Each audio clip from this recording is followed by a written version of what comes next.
Greetings, Cornerstone family. This is Pastor Daniel again. Now that we've begun meeting in person on Sunday mornings after an extended time away from each other during the quarantine, we're transitioning a little bit to begin offering this style of online Wednesday night experience, since we're live on Sunday morning, and offering a bit of a Bible study. So this would be week 2 of our study in the Book of Esther.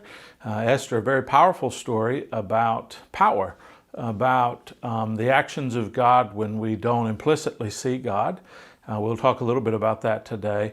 And then about the effects of power, who we think in this world is in control, versus the fact that really God is at work in all things to bring about His will, and how that goes about happening. We get introduced to a main villain of the story and see how some things go down today. So we're going to dive in. Like last week, what I'll do is just move the camera a little bit and you can read along with me in my Bible. And so let's jump right into that. All right, so we'll be reading in the Book of Esther, chapter 3. And we'll only be reading in chapter 3, and it's just about 15 verses.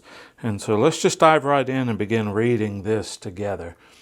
After these things, King Ahasuerus promoted Haman the Agagite, the son of Hammedatha, and advanced him and set his throne above all the officials who were with him. So Haman gets a promotion. And all the king's servants who were at the king's gate bowed down and paid homage to Haman, for the king had so commanded concerning him. So this is an interesting tradition in Persia. Class mattered, social class mattered, and if you were of a higher class, you would do a special respect, and it was not uncommon in those days to bow to somebody who was higher than you. Persians would greet one another if they were equals with a kiss, but if somebody was a higher position, it was not uncommon to bow. And so now Haman's got this promotion, and everybody should be bowing to him. But Mordecai, we remember Mordecai being taken out of Israel, or at least his family was, in the captivity. Babylon captured Jerusalem, took off all of these people. We have a lot of stories toward the end of the Old Testament about that situation. And Mordecai was one of those. So he's not Persian. He does not care. Haman, likely not Persian. We'll talk about where he's from in a minute, but the name Haman is certainly a Persian name. So Mordecai did not bow down or pay homage. Then the king's servants who were at the king's gate said to Mordecai, "Why do you transgress the king's command?" Okay, so they're asking Mordecai, defend yourself. Why is it that you would not want to obey this command that's been given to you? When they spoke to him, day after day, he would not listen to them. And they told Haman in order to see whether Mordecai's words would stand, for he had told them that he was a Jew. So he says, listen, I'm a Jew and I'm not going to bow down to Haman. And so they told Haman, hey, this is what's going on. And when Haman saw that, pardon me while I turn the page, and these kind of stick together a little bit. Okay, so when he saw that Mordecai did not bow down or pay homage to him, Haman was filled with fury. Haman obviously did want to have the social status. In his heart, he wanted to be revered. He wanted people to bow down before him. But he disdained to lay hands on Mordecai alone. So here's the deal. Mordecai's not going to bow down. Haman says it's not just because Mordecai's Mordecai. It's who Mordecai is. We'll talk about that in just a minute. Give us a second to get through this passage, and we'll give us a little bit more context to this. So as they had made known to him the people of Mordecai, being that he was a Jew, Haman sought to destroy all Jews. Okay, he sought to destroy all Jews. The people of Mordecai throughout the whole kingdom of Ahasuerus, so all of the land of Xerxes, all of the Jews that had been taken in captivity, those that had not returned to their homeland, Haman wants to kill all of them. So in the first month, which is the month of Nisan, in the 12th year of King Ahasuerus, they cast pur, and I'll show you a picture of that in a minute, which is a lot. And they did it before Haman day after day, and they cast it month after month. In other words, they're waiting for the right time, and they think the gods will speak about their pleasure with this at the right time. So in the 12th month, so it had been a while, which is the month of Adar, then Haman said to King Ahasuerus, so this is the time that he's figured out, this is where we're going to make the stand to kill all of the Jews. there's a certain people scattered abroad, right, and dispersed among the peoples in all the provinces of your kingdom. Their laws are different from those of every other people, for they don't keep the king's laws. So therefore it does not profit the king to tolerate them. If they're not going to follow your commands, O king, why in the world would we listen to them? And then he said, if it please the king, let it be decreed that they be destroyed, and I'll pay 10,000 talents of silver into the hands of those who have charge of the king's business, that they may put it into the king's treasury. So here's what Haman says. You agree to kill all the Jews. I'll pay for it. But the 10,000 talents would have far exceeded that. So basically this is a bribe. He's saying to King Xerxes or Ahasuerus, however you want to call him, I will pay you all of this money to have the Jews killed. I'll take care of the killing. I'll do all of that, and you'll have plenty of leftover in your coffers. This is a win-win. Okay? So those that have charge of the king's business put it in the king's treasury. So the king took his signet ring from his hand and gave it to Haman the Agagite. So basically, Xerxes is in charge. He has a signet ring. I'll show you a picture of one of those in a minute too. They're really interesting. And the ring, you would put a little wax seal on something. You'd push your ring down. That was a signet. That was your signature in old-time days, that you approved of something, that it was from your hand. Instead of doing it himself, Xerxes is doing something interesting. He's the one who's power, but he gives it to Haman. He takes it off his hand and gives it to Haman. Now listen, again, it says Haman the Agagite. We'll talk about that in just a minute because that's where Haman comes from. And it's really, really important to find out where he comes from as to why this whole difficulty is popping up. So he's the son of Hammedatha, the enemy of the Jews. Oh, there we go, the enemy of the Jews. So the king says to Haman, now the king may not know any of this, but Haman does. So the king's not asking any questions. Incidentally, in Persia during that time, it was against the law to put anyone to death on the witness of one person. So if you killed somebody and you had a witness to say you killed them, you couldn't be put to death unless two people saw it, right? Two people had to witness that. So the king's scribes are summoned on the 13th day of the first month, and an edict according to all that Haman commanded was written to the king's satraps, to the governors, to all the provinces, to the officials of all the people, to every province in its own script, every people in its own language. It was written in the name of King Ahasuerus and sealed with a king's signet ring. So everybody thinks this is from the king. And this is what the letters were sent out by couriers to all the king's provinces with instructions to destroy, kill, and annihilate all the Jews, young and old, women and children, in one day, the 13th day of the 12th month, which is the month of Adar, and to plunder their goods. So a copy of the document was to be issued as a decree in every province by the proclamation to all peoples to be ready for that day.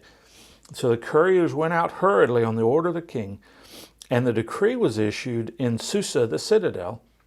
And the king and Haman sat down to drink. Really, the implication there is for a meal. But the city of Susa was thrown into confusion. So the king, not really taking full responsibility, but handing off to Haman.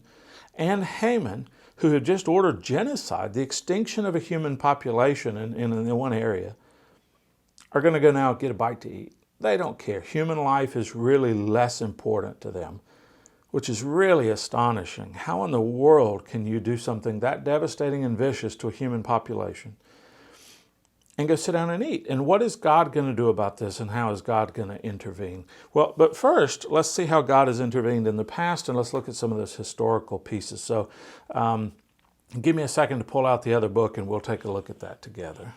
All right, so this is a ring I wanted to show you, a signet ring. You can tell it's a ring, the circle of it, and then on top, this happens to be an Egyptian god, a signet ring. And so they would have an inscription of some kind, and you can see how that would leave an imprint when the ring was pushed to the hot wax. And then when you withdrew it and the wax cooled, it would have the signet ring. I think that's pretty cool how they would do that. And then there's one other thing that I want to show you. I wanted to show you this also that's what they call a pur or a puru, the lots that they would cast. So in essence, it's a die. And it would have several inscriptions on it, and then you would cast that die as you would roll several dice together. And it looked like that, and then whatever came up on the top, that might be important. They might also have cast it on some kind of a clay tablet with different divisions. For example, the months of the year, if there were 12 months, put 12 different sections and cast this, and if it fell a certain side up on a certain month, then you knew that that perhaps was what God wanted you. Even in the Old Testament, we see people casting lots in separating Jesus' clothes, but even in the Old Testament, they would cast lots to discern the will of God in different occasions. So I wanted to look at that. But we need to find out who it is that the Agagites are and how that relates to Mordecai. So let's look at that in just a minute. So what I've been looking at this book is one of the volumes of the Zondervan Illustrated Bible Backgrounds Commentary that I have.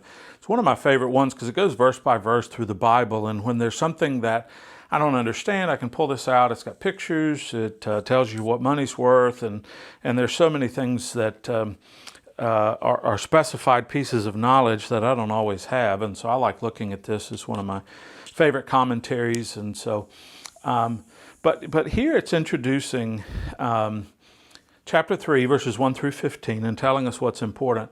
And I want to make a note of something because it tells us that Haman is an Agagite. And so what are the Agagites? It is a noun that indicates ethnic origin. And so what we understand that he was a member of the king of the race of Agag, or the Amalekites. They were a nomadic people originally descended from Esau. Mordecai and the Jews were descended, as you know, from Jacob, Esau's brother. So if you look at the situation and you say, well, Mordecai didn't want to bow down to Haman. It's much deeper than that by hundreds of years. It goes back to Jacob and Esau. It goes back to trouble. It goes back to deception, where one person deceives another, and for literally hundreds and hundreds and hundreds of years, the children of those two people are against each other. One is considered to be the people of God, and the others have made their side to be the enemies of God, as we just read. And so in that way, what we need to see is that this is a big story. Esther is a big story. It's much bigger than just the Babylonian captivity. It is about choosing good and choosing wrong. It is about following the will of God and not following the will of God. It is about what are the things that happen when we decide to do wrong, when we deceive. That deception, the trouble that can be caused by making the decision in the wrong way can last for years and years and affect so many different people. So it goes all the way back to Jacob and Esau, but it really doesn't stop there. The Amalekites, or the children of Agag, have a story that goes back to the reign of King Saul. So let me show you what happens. I'm going to move this just a minute. So when we see the story of King Saul, there was a conflict between the Amalekites, the children of Esau, and Saul, who's the kingdom, I guess, obviously of Jacob. And so there's an Amalekite king where Saul is told to by God to utterly destroy the Amalekites, to take nothing from them, no booty from war, and they're not going to plunder them. But Saul decides to save some of the loot. So this is outright disobedience to God. And he also takes the Amalekite king, whose name is Agag. Haman is an Agagite, meaning he is a descendant of Agag. Okay? And so he decides to take Agag captive. The prophet Samuel says, no, you can't do that. God said not to. God said you need to kill these people, because what can happen if you let these people go, they're the enemies of God. They're going to keep fighting. And so what we need to realize is when God tells us to get something out of our life, I'm not talking about killing people, but I'm talking about killing sin and killing habits and killing the things that are destructive. And the devil has come to kill, steal, and destroy. So those things in our lives that do that, we need to get rid of. So he informed Saul that because of his disobedience, it's going to cost him the throne. Not killing Agag is going to cost him the throne. Well, not only does it cost him the throne, but the children of Agag are going to come back and they're going to try to take vengeance. So Mordecai is who? Mordecai, if you go back to chapter 2, traces his heritage to a very particular tribe, and it's the same tribe that Saul is from, the Benjaminite. And so what we see here, when we look at the story of Haman and Mordecai, it's a story about Jacob and Esau. It's a story about Saul and Agag. It's a lifelong story about good and evil and what will triumph and what will not triumph.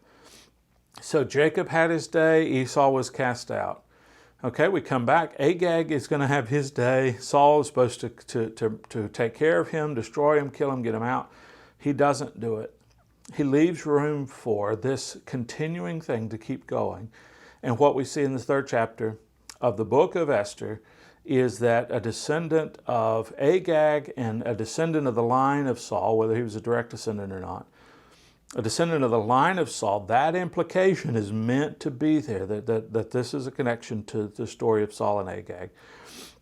I'm interested when I read the Bible and the things that I know about, and when I don't know about all these details, I can easily just read through and say, well, I don't care if he's an Agagite, what does that mean? I don't care if Mordecai is from the tribe of Benjamin, what does that mean?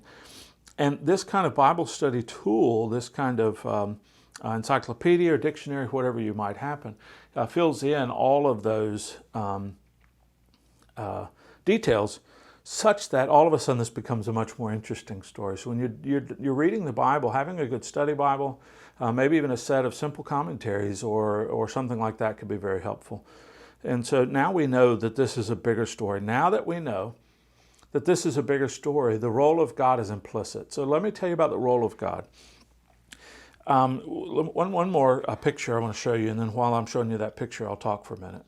So here's one more picture, and while I show you this picture, I'm just going to talk and kind of sum up a little bit about the role of God in this story.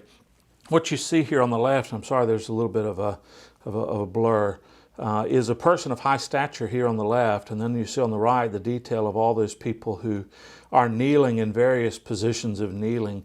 And the idea is that here's somebody who's important and everybody else who's not, and you have people bowing down to a ruler. And the ruler, in this case, we really want to know what the role the ruler's playing. If God is ruler of the world, and we need to follow him, we need to know what role that ruler is going to play. It's interesting, the very thing that Haman described as a reason to get rid of the Jews, in other words, they don't follow the king's command, they have their own laws. Implicitly, those are the laws of God. Haman is not going to bow down to a king or the king's appointee, because the person who deserves our respect to bow down to is God and God alone. So he's not going to do that. And so he's following a different set of rules than everybody else, but it's following that different set of rules, being loyal to God and what God asks, that indeed saves us in the end. And so what's interesting to me in the whole book of Esther is like, where is God in all of this? Because we don't really have a mention of God specifically, and so we wonder where God is. The image of Xerxes, which is this all-powerful God who gives up his authority and is just watching. He gives up his signet ring and gives it to Haman, is a lot of the way people see God. He's powerful and he could step in, but he's really not interested enough to do it himself. That's how a lot of people see God. As the story develops, and as we see the intricate nature of God intervening, in other words, by the time chapter 3 happens and Haman hates the Jews and he's going after them because his Mordecai's ancestors killed his ancestors, okay? By the time all of that happens, who's queen? Esther's already queen when that happens. Esther's already in a position where she has influence. And so what we see is not God coming in and destroying the world with a flood. What we see is not God picking out a king and saying to that king through a prophet that we have their written words, this is what's going to happen. What we do see is behind the scenes God. What we see is God at work in the midst of the chaos. And so in today's world, we often don't see God causing a flood and saying, because of your sin, I'm going to flood. What we do see is God working behind the scenes in a lot of different ways. What we do see is God working amongst people who have no real power, who are symbols of weakness, like Mordecai and Esther, both being immigrants, exiles. Esther herself being orphan, female, young, not having any of the things that people would call power, not having money, not having all these things that people would call power. Being able to bribe a king with 10,000 pieces of silver, people think that's power. having all this authority, having the signet ring, all of those things are things of power. Our side has none of that, and yet at the end of the story, we're going to win. Why? Because we don't bow down to earthly rulers, because we bow down to the Lord our God. Boom. That's it. We stay faithful to the laws of the Lord. In the midst of everything else, God comes through and is faithful. If we abandon that and we want to do what we want, like Saul did, that's when the captivity starts. And so that's when we become exiles in this land. But to stay faithful to God is to have all the power we need. If God is for us, who can be against us? And so in the midst of this time, whatever time you're living in, I'm recording this video right after the quarantine in the year 2020. Maybe you're going to find it several years later on our YouTube account. You're watching this and you don't even know what the quarantine is, maybe. Or maybe there's been a bigger quarantine. I can't look into the future, and I don't know. Whatever time you're in, God is still at work. Whatever time you're in, God is still at work. Sometimes he works out front, and so he causes miracles, and he does all these things. Sometimes he's behind the scenes. But you might look around and say, where is God? Or wonder even out loud, where is God? Trust me, God's there.